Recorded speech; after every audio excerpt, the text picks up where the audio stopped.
Hey everyone, welcome back to this week's edition of the Maconi Setup Shop A-Fix Tutorials.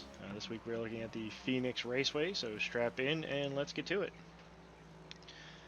Interesting enough with this track, when it comes to shifting, um, I'm shifting into 5th gear somewhere around the dog leg or maybe just after it, and then I downshift into 4th, and then I'm in 4th for the rest of the lap.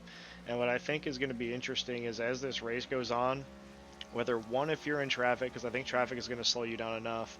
I think in traffic or just as the pace naturally slows down, I think you're going to be able to leave it in 4th gear all the way around for a little bit, but I do think you're going to want to be shifting into 3rd, going into 3 and 4. Uh, it does help slow it down, which is nice.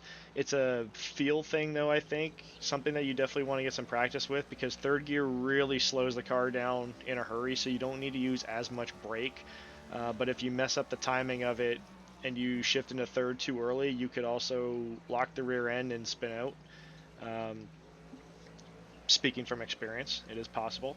But that's always the case when you're downshifting, right? If the RPMs are too high, that thing can happen. Um, it's just a different, you just drive it a different way because you don't need as much brake. And then accelerating off the corner, you got to be even more careful with the throttle because you do have that higher RPM. You are going to spin the wheels. Uh, but the launch off the corner is really good. But again, that's when the tires are older. I was doing that about 30-35 laps in is when I was trying it, and it helped pick my pace up. So I do think that's going to be helpful. And then again, it just depends on traffic, right? Like these laps, I'm all by myself. If I was a leader, I'd be driving the same way. But in traffic, when you're reacting on other people's braking and things like that, you may be able to get away with it too. It just depends on what the pace in traffic is like. Um, Interesting as well is what you can do in turn one. Typically, that resin, it's not graphically on the racetrack, but it is there, or at least we say it's there, and I think a lot of that has to do with the multi-groove thing that they've done. Um, I still think the bottom, like wrapping the yellow line, is the best way to save tires, and it's surprisingly faster than I remember it being. Okay, you can still get a really good running up here. Um, like I'm in the grippy stuff right now, and I mean you can feel it when you're in the car. The car just wants to go, um, which makes passing difficult. You really got to be disciplined down on the bottom. Speaking of that, I missed the bottom there in 3 and 4 pretty obviously.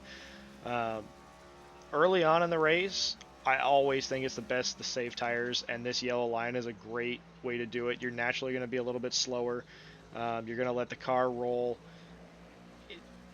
A lot of positives, right? The only thing is, I think it is a little bit slower overall. The run that you can get off from running the 2nd and 3rd lane, for example, in 1 and 2 is just so big, right? It just makes that back straightaway longer, but you burn up your tires more doing it.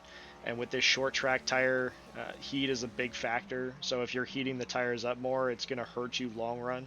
Like you can get all the way up into this 3rd lane here, like we were trying to show, and just look how straight you can get off. Look how early I'm in the throttle compared to running the bottom, right? The run is pretty incredible.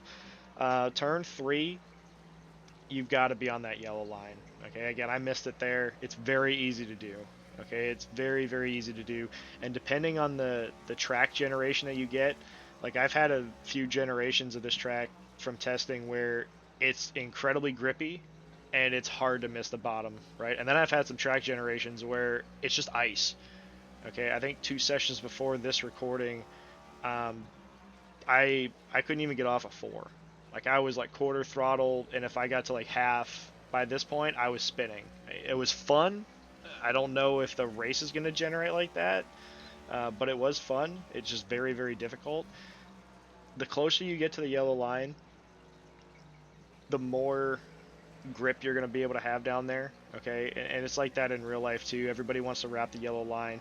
The biggest thing is patience. Okay, you see what you want to get that arc, but you got to make sure that you get to that line so that you can have the nose pointed. All right, otherwise you're going to be cranking wheel into it. All right, and then you're going to start melting the right front tire, and before you know it, that turn 4 wall is going to come up in a hurry. Another thing too is you'll know real quick when you get in the throttle too soon, especially with this car. I don't know if it's just because of the way it's set up for this racetrack or what the deal is, but if you touch the gas sooner than you're supposed to or a little bit harder than you should, it's like that nose just picks 5 inches up in the air and it just wants to go straight. Okay, um, very important to just wait on it. There's not a whole lot of markers, so again, like as a field driver, I love it. Um, Things that I look like, once you feel like the car is turning itself down the hill, I like to call it, that's a good indication of when to get on it. Okay, like right there, I got into it too soon, had to burp. Right, you don't want to do that. You want to be as smooth as you can. Right. Yeah, easy in, hard off. It's probably the best way to get around Phoenix.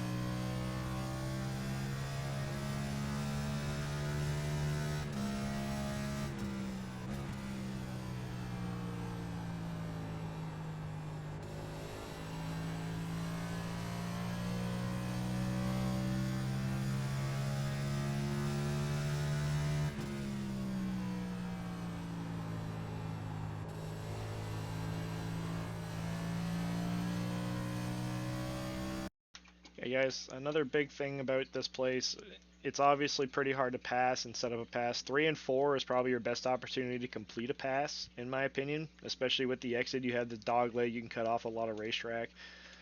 Definitely have to be careful because if this diffuser bottoms out down there the wrong way, we've seen a lot of guys, and I mean guys in the Coke Series, some very talented drivers, um, overcorrect and crash pretty violently. Okay, it does happen. I've been pretty fortunate. I haven't had any issues cutting the dog leg, which is why I continue to do it. I don't know if it's as bad in years past, uh, but it's something to be careful of.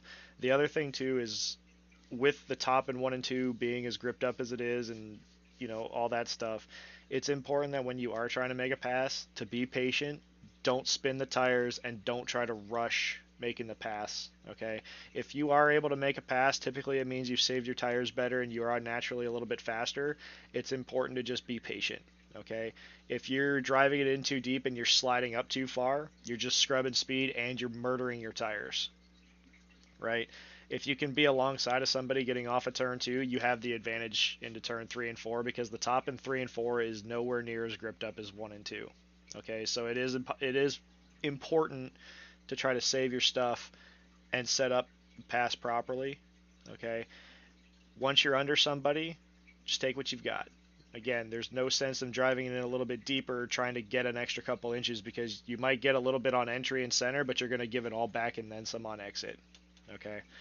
That should just about do it for this week's video. As always, if you guys find that this video is helpful, please consider leaving a like. If you have any questions, comments, concerns, or anything like that, please feel free to leave a comment down below. And lastly, if you're not already subscribed, make sure you hit that subscribe button, ring the notification bell so you can see these videos every Monday when they're posted to the Maconi YouTube page. Okay, guys, best of luck this week, and we'll see you on the track.